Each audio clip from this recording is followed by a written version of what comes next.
இறைச்சிக்காக மாடுகள் விற்க தடை விதித்த விவகாரத்தில் தமிழக அரசு மௌனத்தை கலைத்து எதிர்ப்பை பதிவு செய்ய வேண்டும் என்றும் மத்திய அரசின் எதேச்சிகார செயலை எதிர்த்து தமிழக மக்கள் வீதிக்கு வர வேண்டும் என்றும் திமுக, காங்கிரஸ், இடதுசாரிகள் உள்ளிட்ட 7 கட்சிகள் வேண்டுகோள் விடுத்துள்ளன.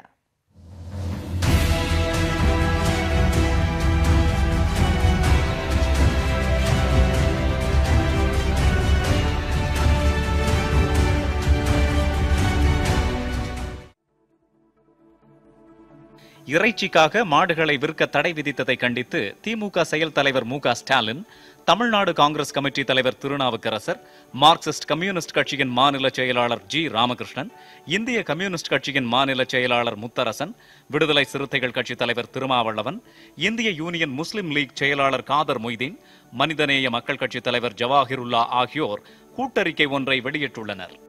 அந்த அறிக்கையில் மாநில பட்டியலில் இருக்கும் பிரச்சனையில் மத்திய அரசு அறிவிக்கை வெளியிட்டிருப்பது மாநில உரிமைகளை உதாசீனப்படுத்தும் செயலாகும் என தெரிவித்துள்ளனர்.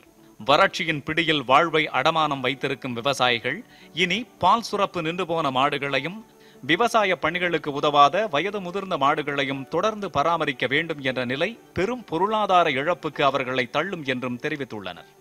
விவசாயிகளின் தற்கொலை நீள்கதையாக வேண்டும், கிராமப்புற பொருளாதாரம் நொறுங்க வேண்டும் என்று மத்திய அரசு விரும்புகிறதா என்றும் அவர்கள் கேள்வி எழுப்பியுள்ளனர். மாடுகளை வாங்கி விற்பவர்கள், இறைச்சி தொழிலில் ஈடுபடுபவர்கள் என்று பல்லாயிரக்கணக்கானவர்களை இந்த முடிவு வேலை இழக்கச் செய்ய வைக்கும் என்றும் அவர்கள் கூறியுள்ளனர். உணவுக்கான உரிமையை மத்திய அரசின் இந்த முடிவு தகர்த்து எறிவதாகவும், என்ன உணவு உண்ண வேண்டும், உண்ணக்கூடாது என்று சொல்வதற்கு அரசுக்கு யார் அதிகாரம் கொடுத்தது என்று கேள்வி எழுப்பியுள்ள அவர்கள், மத்திய அரசின் நடவடிக்கை ஒற்றை கலாச்சாரத்தை திணிக்கும் பண்பாட்டு சர்வாதிகாரம் என்று குற்றம் சாட்டியுள்ளனர்.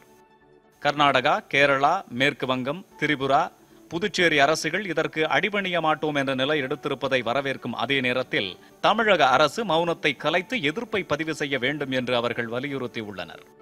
தமிழக மக்கள் மத்திய அரசின் எதேச்சதிகார செயலை எதிர்த்து வீதிகளுக்கு வர வேண்டும் என்றும் மு.க.ஸ்டாலின் உள்ளிட்ட தலைவர்கள் வேண்டுகோள் விடுத்துள்ளனர்.